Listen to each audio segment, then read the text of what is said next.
Et top, si je vous dis une onde électromagnétique, vous me dites... La 5G. Non, un truc qui brille, la chose la plus rapide de l'univers. Vous me dites... Kylian Mbappé. Quoi? Mais non, mais beaucoup plus rapide. Ta mère noire. Eh mais qui fait le montage, gars? Salut à tous et bienvenue dans cette nouvelle vidéo. Vous avez sûrement déjà tous entendu parler de vitesse du son, et vous savez qu'il est possible de franchir le mur du son.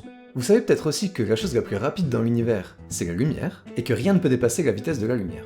Et si en fait je vous disais que c'était pas vrai? Et si je vous disais qu'il était possible de voyager plus vite que la lumière, et même de franchir le mur de la lumière? Mais je me serais dit, mais vous fumez, monsieur. Dans ce 5e épisode de Ça et Pile, on va parler avion supersonique, rayonnement nucléaire et vitesse supraluminique. Alors lâchez un like, abonnez-vous et accrochez vos ceintures, parce que ça va envoyer du lourd. Vous êtes prêts? Alors ça part. Pour commencer en douceur, on va parler un peu du son. Un son, qu'est-ce que c'est? Ben c'est rien d'autre que de l'air qui vibre. Ça se voit super bien sur un haut-parleur. Quand on l'allume, un électroaimant vient mettre en mouvement une membrane qui va pousser l'air devant elle. Cet air comprimé va se propager comme une sphère dans toutes les directions autour de la membrane. On peut donc représenter les sons comme des ondes acoustiques.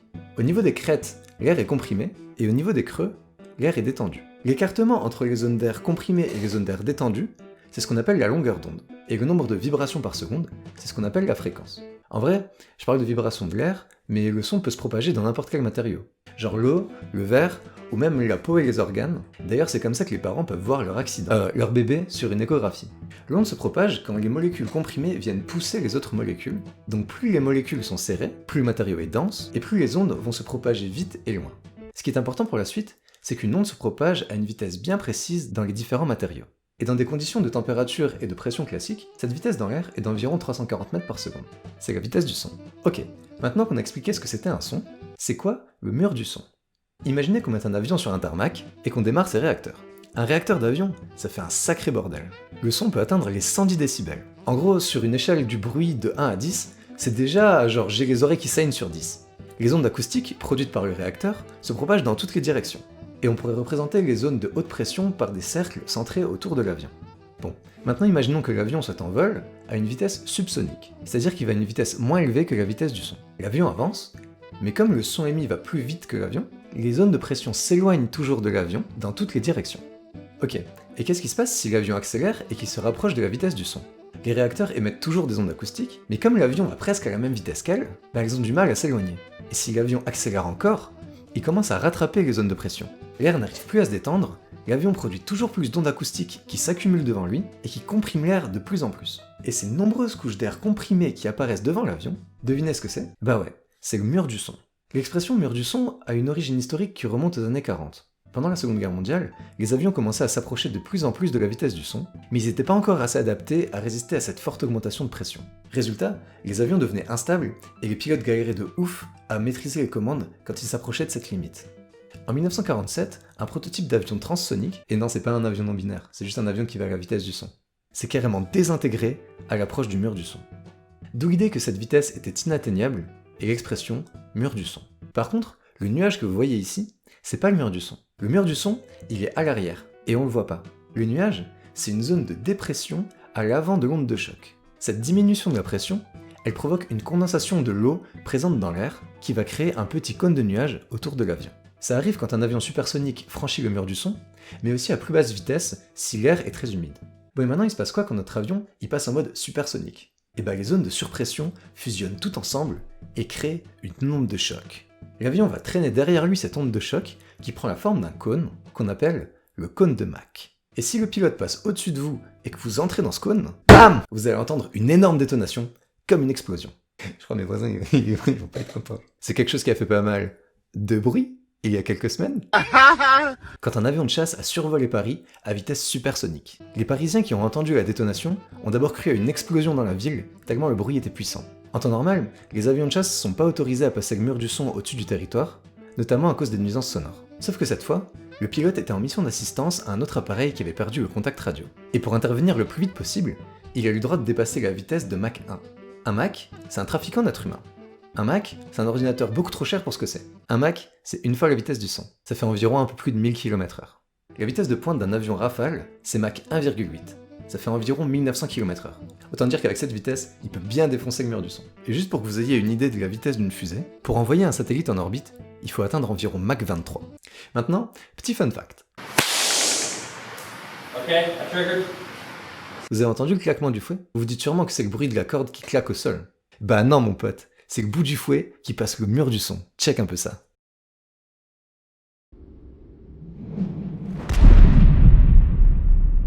Bon allez, dernière petite anecdote sur le mur du son. Si jamais vous comptiez vous lancer dans une carrière de tueur à gages, bah déjà c'est super flippant. Et puis ensuite, j'ai un conseil pour vous. Dans tous les films d'assassins, on voit des mecs qui tirent avec des silencieux et ça fait des vieux pouf pouf. Mec, ça fait comment? Pouf pouf. Sauf qu'en vrai, ça marche pas comme ça. Et si vous faites pas attention à la munition que vous utilisez, bah vous allez vous faire cramer direct. J'explique. Ok. Quand vous tirez avec un pistolet, l'explosion de la poudre contenue dans la cartouche va propulser la balle hors du canon. Les gaz vont sortir en même temps que la balle, et ça va provoquer l'onde de choc que vous allez entendre. Steel. Le rôle d'un silencieux, c'est de ralentir les gaz au moment de leur sortie et de les aider à se détendre progressivement pour éviter l'onde de choc et donc le bruit.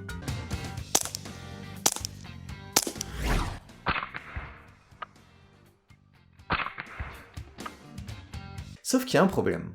Une balle, ça va vite. En sortie de canon, une balle de Desert Eagle, ça va à Mach 1,3. Et vous avez compris le souci? Bah la balle va passer le mur du son, et même si les gaz étaient étouffés, on va quand même entendre une déflagration. Et là, bah vous êtes niqué. Donc lors de votre prochain assassinat, n'oubliez pas d'utiliser une munition subsonique, afin qu'elle ne dépasse pas la vitesse du son, et qu'elle ne provoque pas des déflagrations. Bon, ça fait déjà quelques minutes qu'on parle de vitesse du son et de mur du son, mais le titre de la vidéo c'est quand même le mur de la lumière. Alors, où est-ce que je vais en venir? On l'a dit, le son est une onde mécanique qui se propage à une certaine vitesse, et lorsqu'on dépasse cette vitesse, on franchit le mur du son. La lumière, c'est aussi une onde électromagnétique, et elle se propage également à une certaine vitesse. Et cette vitesse, c'est la vitesse de la lumière? Oui, c'est bien Timothée, tu suis. Commence à me parler poliment. Eh, tu vas faire quoi? Je vais t'enculer. Et vous le savez sûrement, la lumière, c'est la chose qui se déplace le plus vite dans l'univers. La vitesse de la lumière, c'est la vitesse maximale. D'après les théories d'Einstein, et surtout celle de la relativité restreinte, rien ne peut aller plus vite que la vitesse de la lumière. Et si je vous disais qu'en fait c'est faux? Si je vous disais qu'il était possible d'aller plus vite que la vitesse de la lumière, et même de franchir le mur de la lumière? Mais Théo, tu viens de dire que c'était pas possible d'aller plus vite que la lumière? Ouais, mais il y a un détail ultra important dont j'ai pas parlé. La vitesse maximale atteignable dans l'univers, c'est la vitesse de la lumière dans le vide. Elle est égale à 299 780... Quoi? Putain, mais comment tu veux que je retienne ça, moi? Et c'est une constante universelle qui est très utile en physique, j'en avais déjà parlé dans l'épisode 3 des Sapiens. Mais en fait, la lumière se déplace plus lentement quand elle est dans un autre milieu, dans l'eau par exemple. On l'a vu avant, la vitesse d'une onde dépend du milieu dans lequel elle se propage. Quand la lumière est dans le vide, elle va à sa vitesse maximale, mais quand elle n'est pas dans le vide, elle va devoir interagir avec les molécules et les atomes autour d'elle, et ça va la ralentir. Du coup, quelque chose peut aller plus vite que la lumière dans l'eau, tout en étant moins rapide que la vitesse maximale, qui est la vitesse de la lumière dans le vide. Ah d'accord, Jamy! Et c'est tout à fait possible. Et à ce moment-là, l'objet dans l'eau va plus vite que la lumière, et il franchit le mur de la lumière. Mais alors, il se passe quoi quand quelque chose franchit le mur de la lumière? Eh bah, il se passe exactement la même chose qu'avec un avion qui franchit le mur du son. Ça crée une onde de choc. Une onde de choc de lumière. En fait, en voyageant à vitesse supraluminique, ça veut dire plus vite que la lumière, l'objet va perturber les couches électroniques des atomes qui se trouvent autour. Les électrons de ces atomes vont se mettre à vibrer à une certaine fréquence, et ça va produire un rayonnement lumineux. Et le rayonnement de chaque atome va interférer et s'additionner avec le rayonnement des atomes voisins. Et ça va créer un cône de lumière, exactement comme pour l'avion supersonique. On appelle ce phénomène lumineux l'effet Cherenkov, et il se produit notamment au cœur des réacteurs nucléaires. Lors de la fission des atomes d'uranium, des électrons avec une super haute énergie, qu'on appelle particules bêta, sont propulsés dans le bassin de refroidissement. Ils voyagent dans l'eau à une vitesse supraluminique, provoquant un rayonnement bleu dû à l'effet Cherenkov. Et vous voulez voir en vrai ce que ça donne quand un réacteur nucléaire démarre?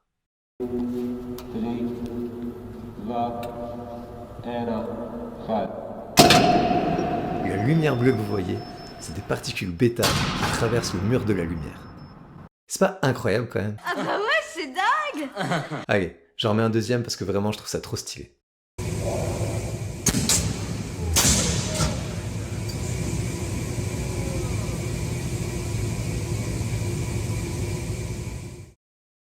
Et vous voulez entendre un truc encore plus fou?